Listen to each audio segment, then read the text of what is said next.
Hello guys, तो अभी हम क्वेश्चन करने वाले हैं सेमेस्टर 3 का गैसेस स्टेट से क्वेश्चन है। ठीक है, और क्वेश्चन है derive van der Waals equation of state और derive equation of state for real gases.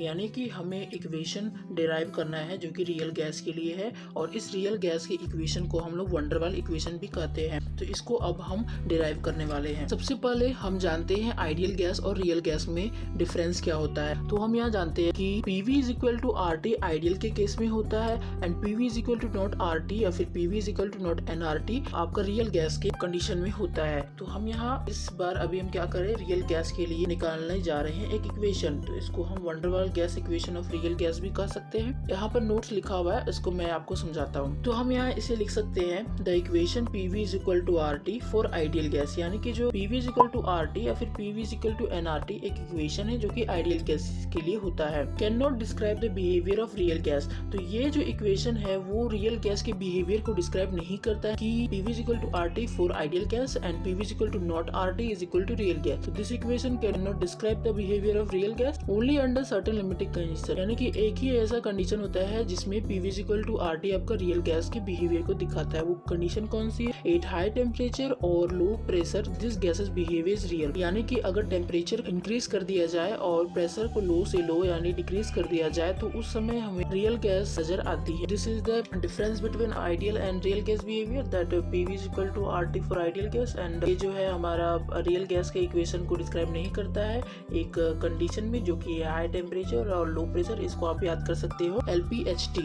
LPHT means low pressure and high temperature पे ये रियल गैस की तरह बिहेव करेगा। ओके, आगे है according to van der Waals the gas molecule have some volume as well as they have some force of attraction. Van der Waals के हिसाब से देखिए आइडियल गैस में क्या था, बहुत सारे एजम्पशंस थे। काइनेटिक गैस थ्योरी के हिसाब से आपने पढ़ा है मॉलिक्यूलर थ्योरी। तो उसमें क्या था कि आइडियल गैस ने कहा कि जो छोटे छोटे मॉलिक्यूल्स होते हैं उनका वॉल्यूम नहीं होता है, नेग्लिजिबल हम वहाँ पर मानते हैं। जो गैसेस मॉलिक्यूल्स है उनमें से अगर एक मॉलिक्यूल को आप निकाल करके देखो तो उसकी वॉल्यूम जो है वो नेग्लिजिबल होती है। परंतु यहाँ पर रियल गैस में क्या कहा गया, वैन डर वाल ने ये बोला कि वो छोटा से छोटा मॉलिक्यूल का भी वॉल्यूम होता है। तो दैट्स व्हाई यहाँ लिखा गया है according to van der Waals the gas molecule have some volume as well as they have some force of attraction. Force of attraction that means कि जो मॉलिक्यूल्स है, आइडियल गैस में मॉलिक्यूल्स को क्या माना गया था कि इनके बीच में अट्रैक्शन नहीं होते हैं, अट्रैक्शन और रिपल्सन इनके बीच नहीं होता है। ये आइडियल गैस का कहना था। लेकिन वैन डर वाल का कहना है कि गैसेस मॉलिक्यूल्स के अंदर भी फोर्स ऑफ अट्रैक्शन होती है, ये भी अट्रैक्शन दिखाते हैं, रिपल्सन ये भी करते हैं। तो यहाँ पर दैट्स व्हाई यहाँ पर ये भी लिखा गया है कि इनमें वॉल्यूम भी होता है और फोर्स ऑफ अट्रैक्शन भी होता है। आगे है सो van der Waals modified the ideal gas equation by correction in volume and pressure. Van der Waals ने उन्होंने आइडियल गैस इक्वेशन को मॉडिफाई किया और उन्होंने जो अब इस बार निकाला इक्वेशन उसे हम क्या कहते हैं, रियल गैस इक्वेशन या फिर वैन डर वाल गैस इक्वेशन कहते हैं। उन्होंने दो चीजों में करेक्शन किया जो कि है एक वॉल्यूम में करेक्शन और एक प्रेशर में करेक्शन। ठीक है, अब आगे देखते हैं। उन्होंने प्रेशर और वॉल्यूम में करेक्शन किया। तो अब यहाँ पर ये क्या कर रहे हैं कि let the pressure of the real gas P।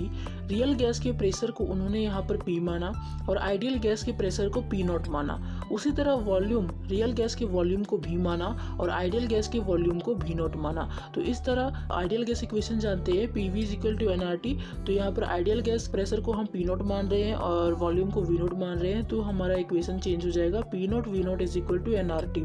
I hope यहाँ तक समझ में आया होगा। आगे देखते हैं। तो जैसा कि हमने पीछे अभी पढ़ा कि उन्होंने वॉल्यूम और प्रेशर में करेक्शन किया, तो उन्होंने क्या करेक्शन किया वो देखते हैं हम। तो करेक्शन इन वॉल्यूम, सबसे पहला उन्होंने वॉल्यूम में करेक्शन किया। उन्होंने वॉल्यूम में क्या करेक्शन किया, since the volume of molecules in real gas have definite volume. तो रियल गैस के वॉल्यूम जो होते हैं उनके मॉलिक्यूल्स में एक डिफिनिट वॉल्यूम होता है। वैन डर वाल के हिसाब से जो मॉलिक्यूल्स है रियल गैस में उनके पास वॉल्यूम होती है, एक डिफिनिट वॉल्यूम होती है, उसे हम नेग्लिजिबल नहीं मान सकते। जबकि यहाँ आइडियल गैस के केस में क्या था कि उस मॉलिक्यूल्स के वॉल्यूम को नेग्लिजिबल माना जा रहा था। तो दैट्स व्हाई यहाँ पर यही लिखा गया है कि since the volume of molecules in real gas have definite volume whereas volume in case of ideal is negligible. तो यहाँ पर देखिए एक मॉलिक्यूल है, इसका वॉल्यूम को आप मान रहे हो और एक और मॉलिक्यूल जिसका वॉल्यूम को नहीं मान रहे हो। तो रियल गैस के वॉल्यूम को आप डिफिनिट वॉल्यूम इसको कंसिडर कर रहे हो तो वो आइडियल गैस के वॉल्यूम से ज्यादा है, इसीलिए वॉल्यूम ऑफ रियल गैस क्या है, वॉल्यूम ऑफ आइडियल गैस से ज्यादा है। तो वॉल्यूम ऑफ रियल गैस हमने V माना था और volume of ideal gas V0 माना था। तो इसी को सिंबल के हिसाब से हमने यहाँ पर लिख दिया कि वॉल्यूम ऑफ रियल गैस जो है वो वॉल्यूम ऑफ आइडियल गैस से ज्यादा है। जब इस ग्रेटर देन की वैल्यू को हटाएंगे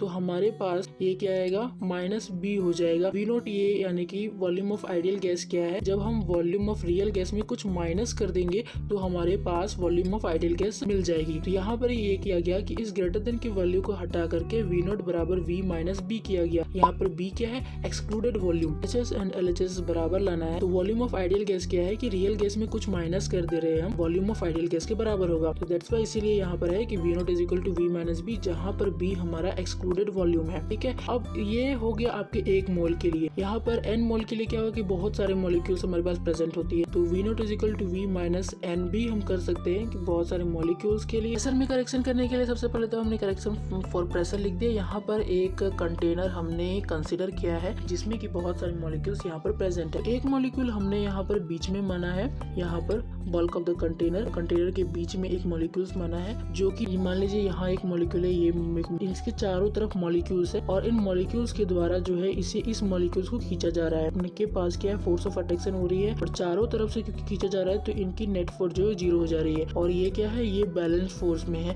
क्योंकि इधर से खींच रहा है तो इसके अपोजिट ये भी खींच रहा है, अगर इधर से खींचा जा रहा है तो इसके अपोजिट ये भी खींचा जा रहा है। तो ये एक बैलेंस फोर्स के हिसाब से ये मॉलिक्यूल यहाँ पर प्रेजेंट है। लेकिन वही जब हम साइड में देखेंगे कॉर्नर में कि कंटेनर के वॉल ऑफ द साइड में देखेंगे तो एक मॉलिक्यूल है जहाँ पर इधर कोई मॉलिक्यूल नहीं है। ठीक है, यहाँ पर मान लो यहीं पर आ गया ये मॉलिक्यूल है, हम यहाँ पर कंसिडर करते हैं तो इसके इस साइड में मॉलिक्यूल होगा, इस साइड में मॉलिक्यूल होगा और इस साइड में मॉलिक्यूल होगा, लेकिन इसके ऊपर नहीं होगा। तो ये इसके लिए तो ये अगर ये इधर खींच रहा है तो इसके अपोजिट ये वाली है, लेकिन ये इधर खींच रहा है तो इसके अपोजिट कोई भी नहीं है। तो यहाँ पर अब ये अनबैलेंस फोर्स हो जाएगा।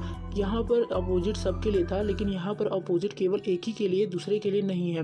तो इसीलिए मॉलिक्यूल्स अंडर अनबैलेंस फोर्स, ये अनबैलेंस फोर्स में है, ये इधर खींच रहा है, ये इधर खींच रहा है। यहाँ पर तो नेट हो जाएगा, लेकिन ये इधर खींच रहा है, ये जो मॉलिक्यूल है इधर इससे खींच रहा है, तो ये अट्रैक्शन फोर्स इसके लिए अपोजिट नहीं है, इसलिए नेट फोर्स इसका 0 नहीं होगा। हमने यहाँ पर क्या समझा, इसको हम यहाँ पर प्रेजेंट करते लिख करके।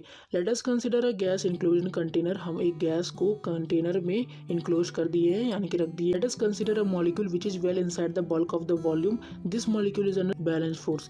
तो यहाँ पर क्या कहा गया कि मान लेते हैं हम एक मॉलिक्यूल जो कि बल्क ऑफ द कंटेनर में है, कंटेनर के बीच में स्थित है। ये कैसे स्थिति में है, ये बैलेंस फोर्स में है, क्योंकि इनके पास अपोजिट फोर्स है। इनके पास इधर खींच रहा है तो ये भी इधर खींच रहा है, अपोजिट फोर्स लगा रहा है, दैट्स व्हाई ये बैलेंस फोर्स में है।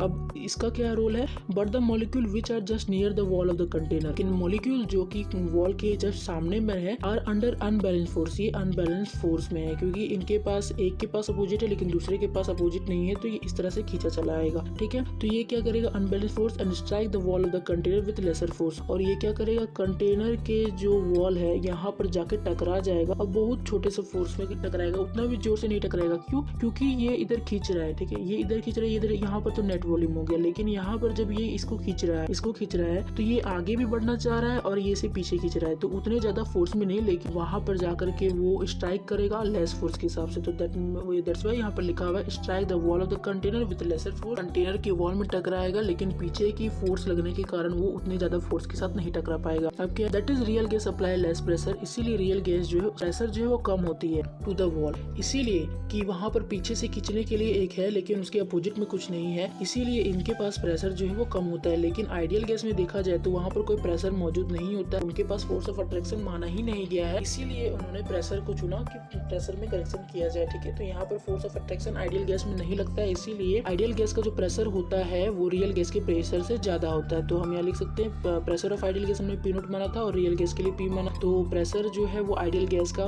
ज्यादा होता है रियल गैस के प्रेशर से। नाउ अब क्या है, इसको जब हम हटाएंगे तो क्योंकि इस बार P नॉट यानी कि आइडियल गैस का प्रेशर ज्यादा था, इसीलिए इसमें हमें रियल गैस के प्रेशर में कुछ जोड़ देंगे तो वो हमारे आइडियल गैस के बराबर हो जाएगा। हमें बराबर लाना है ना, तो हम क्या करेंगे कि रियल गैस के प्रेशर में कुछ फैक्टर जोड़ देंगे तो हमारा वो P नॉट के बराबर आ जाएगा। तो वो फैक्टर क्या है, उस फैक्टर को हम F मानते हैं। तो यहाँ पर प्रेशर ऑफ आइडियल गैस किसके बराबर है, pressure of real gas plus factor, ये फैक्टर हो गया। इस F को क्या मानते हैं हम लोग, करेक्शन फैक्टर मानते हैं कि अगर रियल गैस में कुछ फैक्टर को जोड़ दिया जाए तो वो हमारे प्रेशर ऑफ आइडियल गैस के बराबर होगा। फैक्टर जो है, करेक्शन फैक्टर, वो किस पे डिपेंड करता है, क्योंकि वहाँ वॉल्यूम जो था वो B था, एक्सक्लूडेड वॉल्यूम था, तो वो किसी पे डिपेंड नहीं करेगा। लेकिन यहाँ जो फैक्टर है, क्योंकि हम यहाँ पर कुछ जोड़ रहे तो ये किसी पे डिपेंड करेगा। Here F correction factor depends on, F क्या है, करेक्शन फैक्टर है, किस पे डिपेंड करता है, दो चीजों पे डिपेंड करता है। फर्स्ट चीज क्या है, force of attraction on a molecule by surrounding molecule, यानी कि मान लीजिए एक मॉलिक्यूल, तो ये मॉलिक्यूल के पास सराउंडिंग में कितने मॉलिक्यूल्स है, ये कितने फोर्स से इसको खींच रहे हैं, इन पे डिपेंड करता है। तो force of attraction on a molecule, एक मॉलिक्यूल में फोर्स ऑफ अट्रैक्शन उनके सराउंडिंग मॉलिक्यूल के द्वारा कितना लगाया जा रहा है,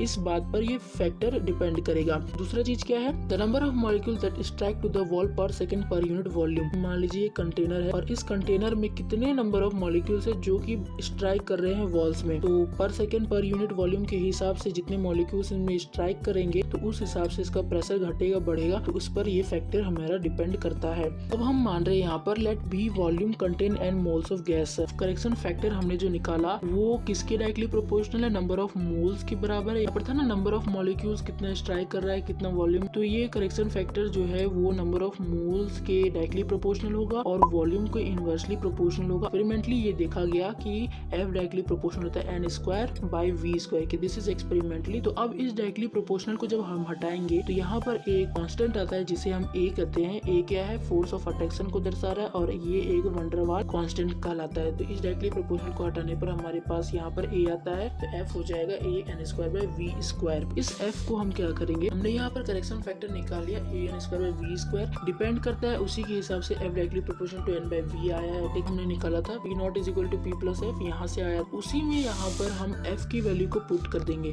तो एफ की वैल्यू क्या आई है, A N square by V square, P not is equal to P plus A N square by V square हमारे पास एफ की वैल्यू पुट करने पर आती है और इसे हम इक्वेशन 2 मानेंगे। इक्वेशन 1 हमारा वॉल्यूम में था।